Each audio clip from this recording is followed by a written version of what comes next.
Nós vamos continuar falando da carta de Paulo aos Colossenses. Hoje nós vamos no capítulo 4. Lançamos um bom fundamento no capítulo 3. Temos gastado alguns finais de semana falando do capítulo 3. E devemos lembrar que Paulo fala para a gente buscar as coisas do alto, pensar nas coisas do alto, porque as coisas da terra certamente vão querer nos tragar, nos enterrar nessa lama do pecado, nessa cultura do mundo caído, e somente se tivermos uma relação ajustada com Deus dos céus, ou Pai Celestial, poderemos ter um relacionamento ajustado com os nossos irmãos, também com as famílias, marido, mulher e filhos, e também a relação social, empregado, patrão e toda a nossa responsabilidade na sociedade.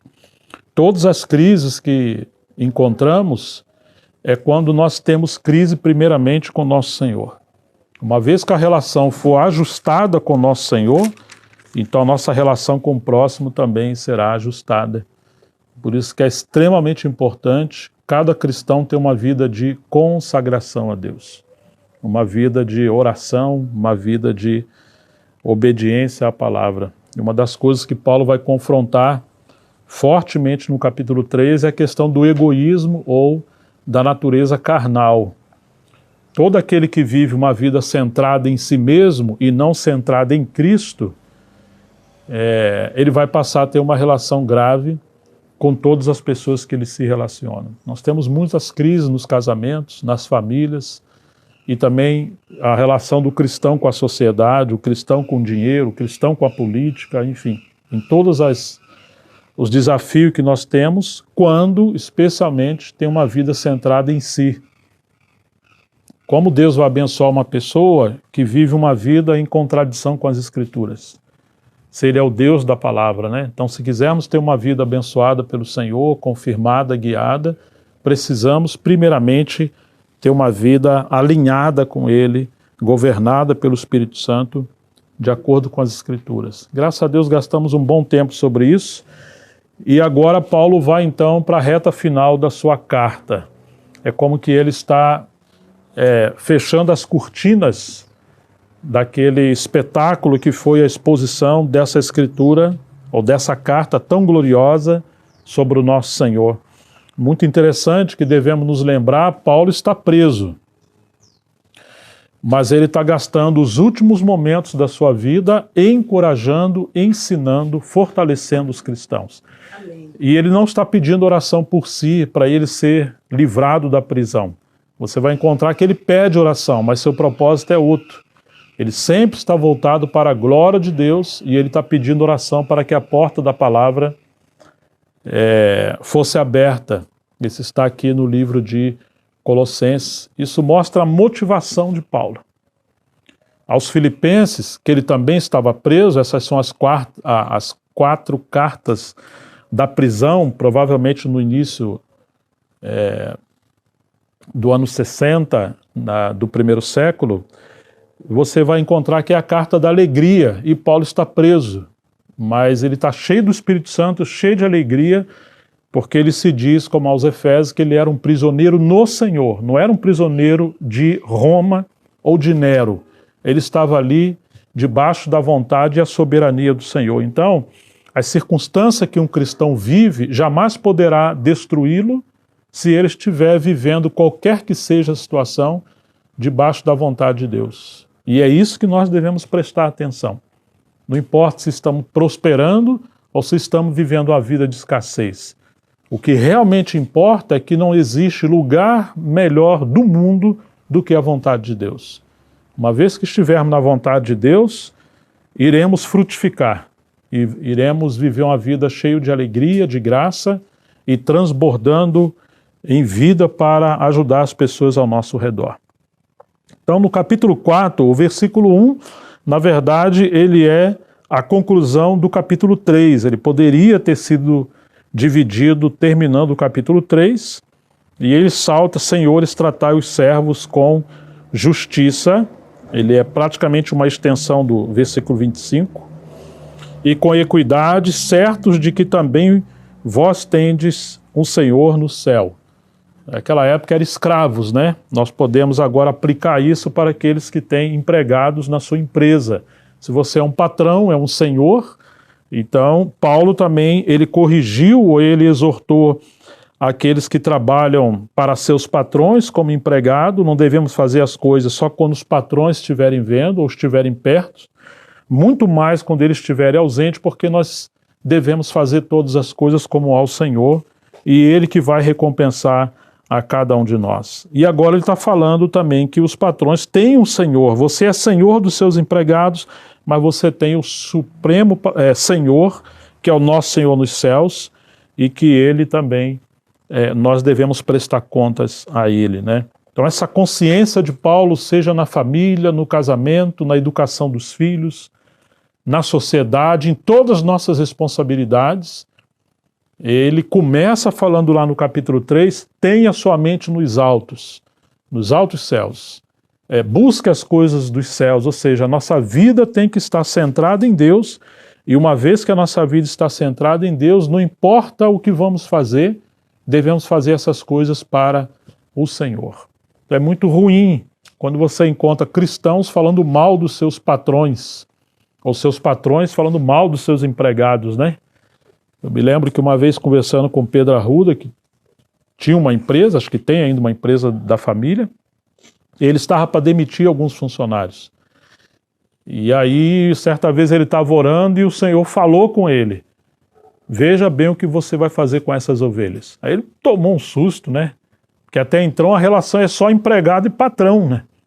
Realmente, diante do Estado, diante das suas responsabilidades profissionais, é esse vínculo mesmo, mas o Senhor está vendo algo além disso, que às vezes o Senhor coloca pessoas no nosso caminho e que o seu propósito está muito além do campo profissional. E ele teve que rever essa situação diante de Deus. E o Senhor mudou algumas coisas na empresa e ele conseguiu ficar com aqueles funcionários. Então, assim, se a gente tiver uma mentalidade como simplesmente homens naturais, nós vamos tomar decisões, às vezes, contrárias à vontade do Senhor. Como nós precisamos aprender e diante de Deus em oração para cada decisão que formos tomar em relação a qualquer situação em nossa vida. Então chegamos ao versículo 2, e aqui temos esse ponto alto de Paulo. Na verdade, toda a carta ela é bem celestial. Mas lembre que ele está falando para a coletividade. O que diz o versículo 2? Perseverai na oração, vigiando com ações de graça. Persevere em oração. Então, em primeiro lugar, a coisa que devemos pensar nesse capítulo 4 é a primazia da oração, a prioridade da oração. E lembre-se que Paulo está falando à igreja. Agora não está falando a oração no sentido individual, mas sim o ministério de oração da igreja. Nós devemos lembrar que a igreja, no início do livro de Atos, ela perseverava em algumas coisas. Vocês se lembram disso? Perseverava na doutrina dos apóstolos, na comunhão e nas orações. O partir do pão e nas orações. Então é como essa cadeira que você está sentado. Você tem 4 pés e se tirar uma vai ficar difícil você continuar sentado, confortável, do jeito que você está. Então, infelizmente, uma das coisas mais negligenciadas é o ministério da oração. Às vezes, numa reunião de exposição da palavra, especialmente quando tem alguém com ministério tão evidente da palavra, o número daqueles que vão assistir é grande. Mas se você quiser conhecer a realidade espiritual de uma igreja local, visita ela no dia de uma reunião de oração e não no dia do ministério da palavra. O termômetro que vai realmente mostrar o diagnóstico da espiritualidade de uma igreja local, provavelmente você vai encontrar isso na reunião de oração. E se tem algo que Satanás ataca de maneira tão terrível, é a vida de oração, tanto do cristão individual como a oração coletiva da igreja. A gente deveria considerar muito algumas decisões na nossa vida. Onde eu vou morar? Eu vou ficar mais longe daqueles irmãos que o Senhor nos vinculou? E isso vai me impedir de participar das reuniões de oração? Eu vou sacrificar essa responsabilidade espiritual? O meu horário de trabalho ou algumas atividades que eu vou fazer, seja uma academia ou uma coisa sua, particular, mas você deve considerar buscar em primeiro lugar o reino de Deus e a sua justiça. E quantas vezes as nossas decisões, quando vamos tomar, no lugar de buscar em primeiro lugar o reino de Deus e a sua justiça, nós renunciamos às nossas responsabilidades e priorizamos todas as demais coisas. E quase sempre, se tem algo que está sendo sacrificado hoje em dia, é a vida de oração do cristão e da igreja. E depois os cristãos não sabem por que a vida, ou a família, ou o casamento, seja o que for, tem tido tanto combate, tantos problemas, e as coisas estão tão travadas. Nós abrimos portas, brechas para o adversário, esquecemos que estamos num campo de batalha, achamos que estamos num parque de diversão, como dizia Tozer, e esse é um dos problemas dos cristãos, dizia Tozer, dos cristãos nesse tempo, é que eles acham que o mundo é um lugar muito favorável, se tornam muito amigo do mundo, como se nós não tivéssemos numa grande batalha. Nunca sabemos o dia do assalto que o inimigo vai intentar contra a nossa família, nossos filhos, nosso casamento, nosso ministério, a unidade da igreja. Quantas vezes se desencadeia um mundo de problemas porque não estamos perseverando em oração. O dia mau ele vem, sempre, mas nós devemos estar vigilantes e perseverantes. Então, assim, a oração é a respiração do cristão. O cristão que não ora, morreu. E a oração também é o oxigênio da igreja. Precisamos do ministério da palavra e precisamos do ministério de oração. Então, uma das coisas que nos torna muito fraco hoje em dia é quando o povo de Deus é negligente na oração. Quanta frieza, quanta indolência, quanta preguiça, quantas sobrecargas às vezes temos sobre os nossos ombros que se torna tão pesado servir o Senhor e fazer as coisas para o Senhor, enquanto que as coisas em relação ao mundo não é tão pesado assim, né?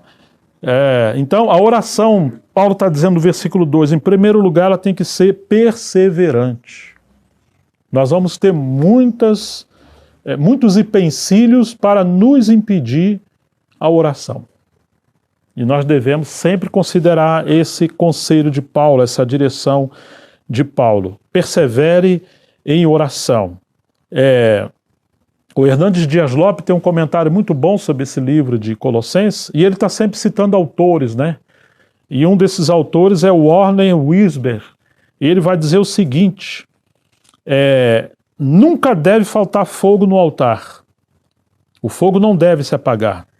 Se não houver fogo no altar, o incenso não subirá a Deus, que é o Salmo 141, verso 2. E o Hernandes diz, o fogo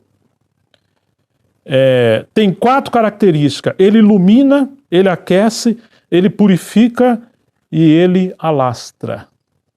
Quantas vezes estamos em trevas sem entender as coisas? Uma luta, uma cegueira, e ele está dizendo, a primeira coisa do fogo é que ele ilumina, ele traz luz. Quando nós começamos a orar, a luz da palavra de Deus permeia as nossas trevas e passamos a compreender as coisas espirituais. E sem isso jamais compreenderemos. A oração, ela aquece o nosso coração, no lugar de nos tornar pessoas frias, geladas. Ela purifica e o fogo alastra. Quando temos fogo do Espírito, poder do Espírito Santo, as pessoas próximas de nós, elas começam a ser vivificadas também. Mas se a gente está frio e gelado, as pessoas começam a andar conosco, sem perceber, elas também vão ser influenciadas a uma vida de mornidão. Então precisamos do fogo do Espírito Santo no nosso coração a partir de uma vida de consagração pela palavra. Nosso coração precisa ser um altar da oração. Aos Tessalonicenses, Paulo diz, orai sem cessar, falando para a igreja.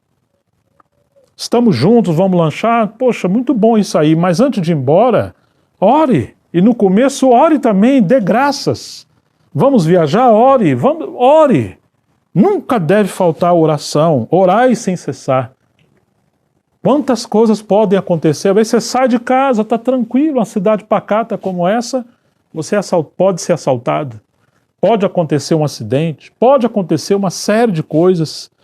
E não somente por isso nós devemos orar sobre tudo, pela obra de Deus, pelo propósito de Deus sobre a nossa vida. Devemos orar, disse Jesus, sem esmorecer, em Lucas 18, e devemos sempre perseverar em oração. Mas Paulo diz, persevere na oração, vigiando com ações de graça. Agora, duas coisas que Paulo fala, estamos só no versículo 2. Primeiro, vigiar. Orai e vigiai para não cair em tentação. Você lembra que uma vez Jesus falou isso? Com quem que ele falou isso? Pedro, Tiago e João. E quando que Jesus falou isso? Foi quando ele mandou eles orarem e vigiar, e eles dormiram. Eles até estavam ali em corpo, mas a alma já tinha ido embora há muito tempo, eles dormiram. E aqui está dizendo que nós temos que orar e vigiar. Precisamos estar sempre alerta, fugindo da aparência do mal, fugindo das tentações. Você não vence o pecado simplesmente resistindo o pecado. Não, você tem que fugir dele. A Bíblia fala para a gente resistir o inimigo, mas o pecado faz igual José. Nem que você perca a capa. Você tem que fugir dele, nós temos que vigiar. Temos que estar vigiando a nossa vida diante do Senhor. E ele fala, vigiando com ações de graças. Uma vez eu lembro que uma irmã estava em muita agonia com uma situação do filho, e eu vi ela orando durante muito tempo, algumas vezes. Então eu tive que, com muito amor, já que era uma amiga e alguém que a gente tinha responsabilidade espiritual, eu falei, irmã, preciso falar algo com você. Pô, não, irmão, pode falar. Eu falei, olha, eu sinto muito falar, mas o que você está fazendo não é oração. O que você está fazendo é uma lamúria. E é como que você está acusando Deus pelos problemas que seu filho está passando. Fala, como assim? Você não está orando, vigiando com ações de graça. Quer dizer, você tem que embalsamar, ungir a sua oração com ações de graças. Mas quando você está reclamando, meu Deus, por que isso? O Senhor sabia, por que o Senhor deixou? Em outras palavras, você está dizendo que Deus é o culpado. Uma coisa é você interceder, uma coisa é você orar, mas lembre-se de dar graças, reconhecendo a soberania e o amor do Senhor sobre você, sua casa e seus filhos. Mas quando você não tem um coração agradecido por tudo que Deus fez, a tendência nossa é murmurar. Acho que foi o Leonardo Ravenhill que falou que se ele orasse 40 anos e Deus não respondesse o que ele está pedindo, mesmo assim já teria sido uma bênção muito grande, porque ele passou 40 anos tendo comunhão com Deus. E nós muitas das vezes vemos um ponto ou outro negativo, mas esquecemos de tantas coisas boas que o Senhor tem nos concedido. Então esse texto está dizendo, persevere em oração, vigie para você não perseverar perder esse encargo de oração, e em terceiro lugar, com ações de graça. Vigiar. Ore, inclusive, pelo tempo de oração. Porque quando nós não oramos pela nossa oração, pelo nosso tempo de oração, quando menos esperamos, nós perdemos. Falhamos um dia, no outro dia também, daqui a pouco passou uma semana, 15 dias, se deixar um mês, 2, 3, e assim vai, deixamos de orar. É muito sutil. Mas você imagine um lugar que você vai colocando todo dia um balde de areia ali. O primeiro balde você até consegue remover facilmente. Mas depois de 10, 15, que peso que é isso, né? Cada vez que você deixa de orar, cada dia se torna mais pesado, mais enfadonho, mais dificultoso você restaurar a sua vida de oração. E esse texto está dizendo que nós devemos perseverar em oração com ações de graça. Então chegamos ao próximo versículo, que diz, suplicai ao mesmo tempo, versículo 3, também por nós, para que Deus nos abra a porta da palavra, a fim de falarmos do mistério de Cristo, pelo qual também estou algemado. Verso 4, para que eu manifeste como devo fazer. Agora Paulo muda o nível. Ele está dizendo que a nossa oração também deve ser uma oração de intercessão, de súplica. É algo que você está batalhando com Deus. Algumas pessoas acham que o ministério da palavra é algo muito automático, né? Você tem uma boa mente, você não precisa estudar, não precisa orar, não precisa jejuar, não precisa fazer nada. Naquele dia você abre a Bíblia e fala. Não, isso pode funcionar para um professor acadêmico, na sala de aula. Mesmo assim você tem que se dedicar e estudar. Mas quando estamos falando em ministério da palavra, nós estamos lidando com potestades espirituais nas regiões celestiais que querem aprisionar a mente, a alma e o coração dos cristãos. E querem enfraquecer os ministros da palavra com uma quantidade enorme de problemas, sobrecarregá-los na sua mente, na sua vida psicológica, o seu espírito sobrecarregado ou manchado, para que ele não tenha o fluir do poder de Deus ao falar uma palavra que seja não simplesmente doutrinária, mas seja uma palavra profética, ou uma palavra de revelação.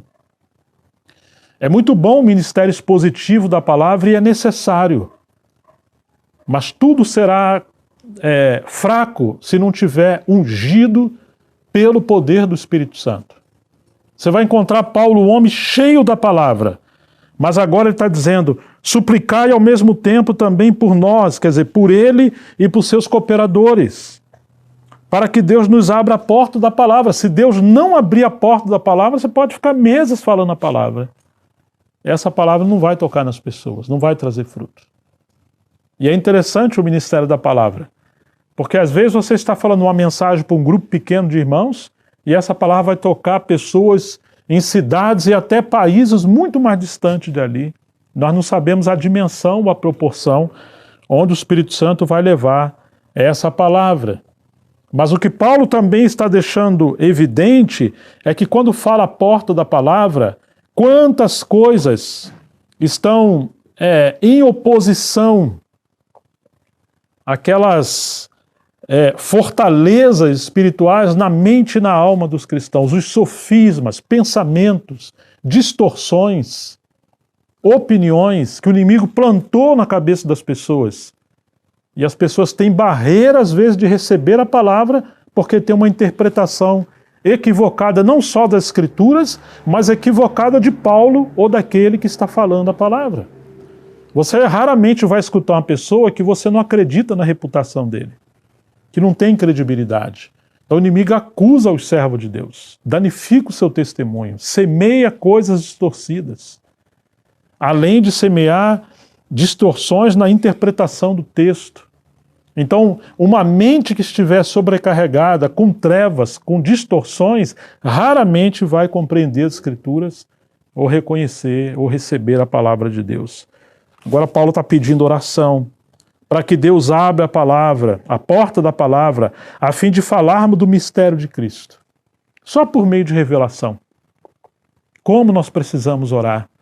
Aqueles que viajam, aqueles que servem ao ministério da palavra na igreja local, precisa muito de oração para que aquilo que fala realmente seja a real necessidade do povo de Deus.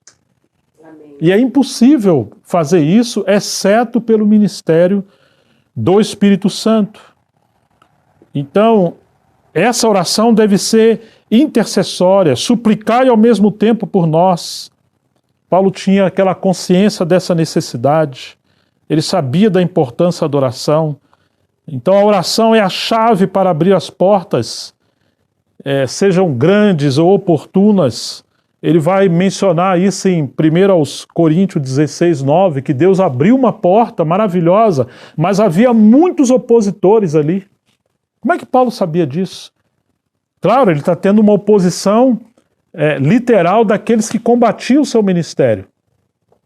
Mas por detrás dessas pessoas existiam espíritos malignos que estão se opondo para que a palavra de Deus não fosse falada. Devemos orar uns pelos outros. Devemos orar pela obra de evangelização, pela obra missionária, por aqueles que estão sendo enviados, e nós temos vínculo com essas pessoas.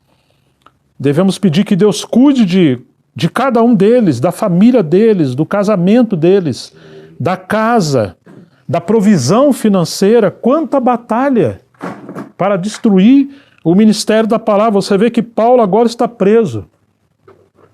Imagine a família de um obreiro que tem um ministério forte da palavra. Imagine os filhos deles. Sofrem oposições. Então nós precisamos realmente considerar essas coisas em oração. E agora Paulo, apesar de estar preso, ele não está pedindo oração por ele. Olha, está doendo, está frio, a comida está ruim, aparecem umas ratazanas aqui de noite. Tem misericórdia de mim, irmãos, e tal. Eu continuo com espinho na carne. E... Não. Por que Paulo está pedindo que ora? Ele está pedindo que os irmãos orem para que Deus abra a porta da palavra. Mesmo ele estando preso, ele diz que a palavra de Deus não está algemada. E aos Filipenses ele fala, os da casa de César vos saúdam. Quem eram os da casa de César? Eram os soldados e todos os operários, os trabalhadores de Roma, que estava debaixo da liderança de Nero. Toda aquela guarda pretoriana, todos aqueles que estavam ali próximo de Paulo, cuidando do prisioneiro Paulo, ouviram o evangelho. E muitos deles creram no evangelho. Então você vai encontrar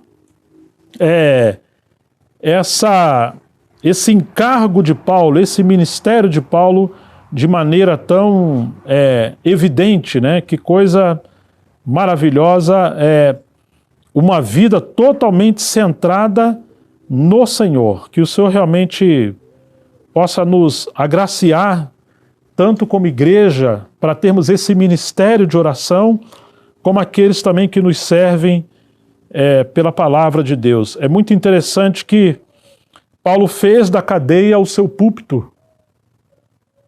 Ele não parou o seu ministério da palavra quando ele está preso. E lembre-se que ele fala aos Efésios, eu, Paulo, prisioneiro no Senhor.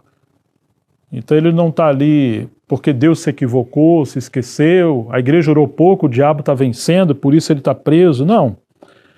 Paulo está ali como prisioneiro do Senhor e ele transforma aquela prisão no seu púlpito e seja qual for a situação, Paulo está sempre pregando e ele está escrevendo suas cartas para chegar até as igrejas que ele servia.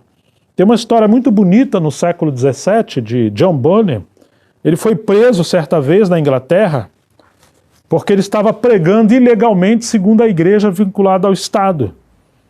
Então as autoridades falaram para ele que se ele parasse de pregar publicamente, ele então seria livre.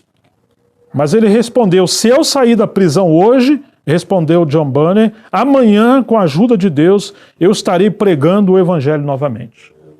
Ou seja, era alguém que nunca parou de pregar. E ele permaneceu preso por muito tempo. O que ele fez enquanto ele estava preso? O homem de oração, o homem que pregou e o homem que escreveu. O seu clássico, O Peregrino, se tornou o segundo livro mais lido do mundo. Depois da Bíblia. E ele escreveu com as correntes nos seus pés, alguém que estava ali aproveitando esse tempo e forjando-se no ministério da palavra. Isso é muito importante. Certa vez alguém visitou o tabernáculo de Charles Spurgeon, considerado o príncipe dos pregadores no século XIX. Ele vivia em Londres. Então alguém pediu que pudesse mostrar o local de reunião. E ele gostaria de ver a casa de força desse ministério, é o termo que ele usou.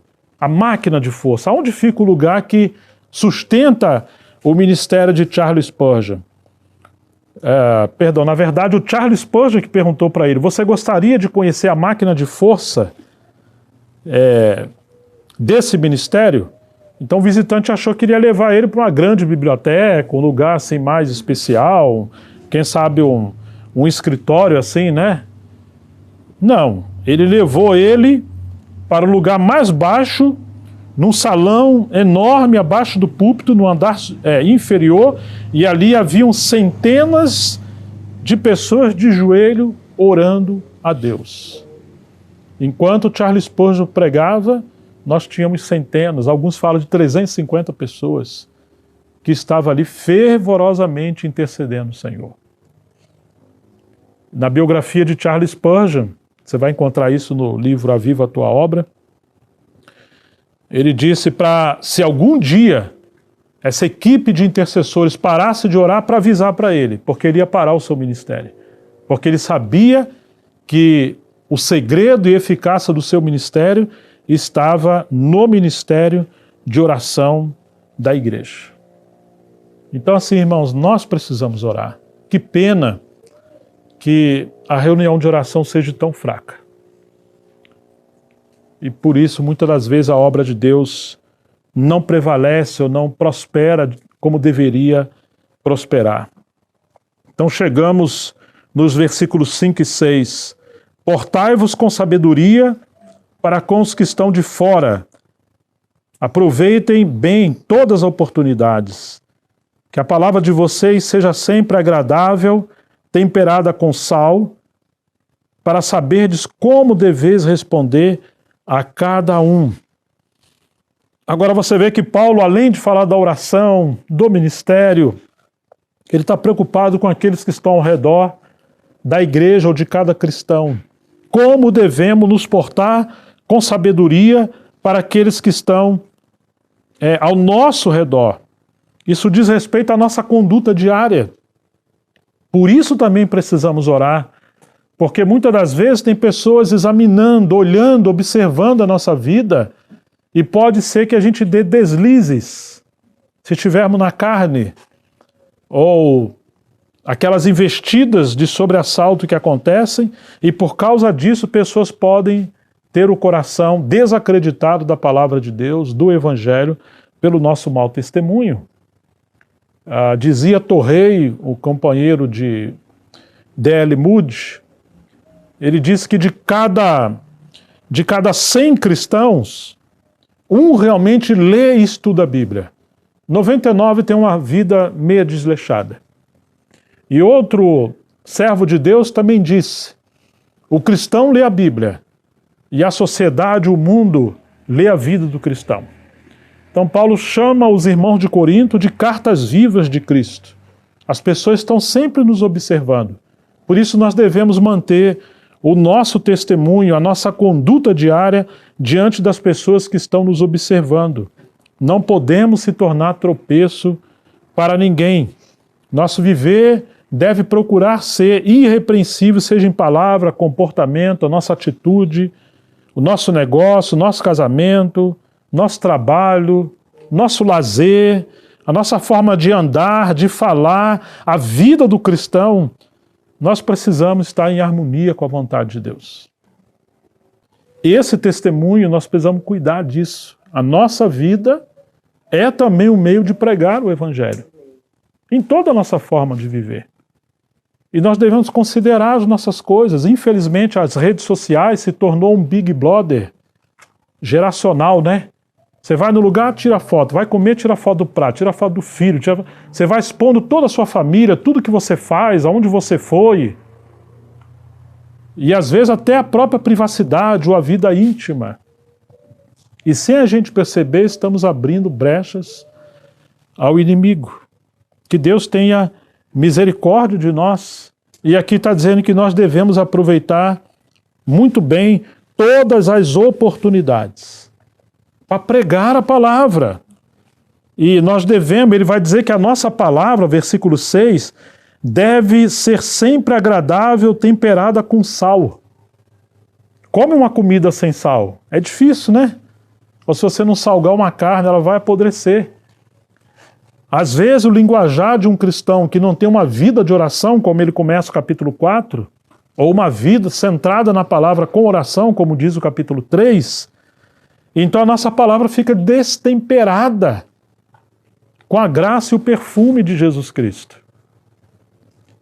E no lugar da gente edificar e levar vida para as pessoas, podemos levar morte. Às vezes temos uma reunião tão preciosa, terminamos a reunião e nós vamos falar de comércio, de carro, de futebol, de cosmético. As pessoas facilmente perdem aquilo que Deus falou. Por isso que é muito bom, depois do encargo da palavra, ter alguns minutos para a gente até ter um momento de pergunta, de resposta, de mutualidade, de cada um considerar, nem que seja uma frase, o que Deus falou no seu coração. Como disse Jesus, ouvindo alguém a palavra do rei e não compreendendo, o que vai acontecer? Vem o maligno e vai roubar o que foi plantado no seu coração. A palavra temperada com sal é para aqueles que estão ao nosso redor, especialmente os de fora. Mas também entre nós, Paulo fala para não sair nenhuma palavra chula da nossa boca, torpe da nossa boca, só aquela que produz edificação.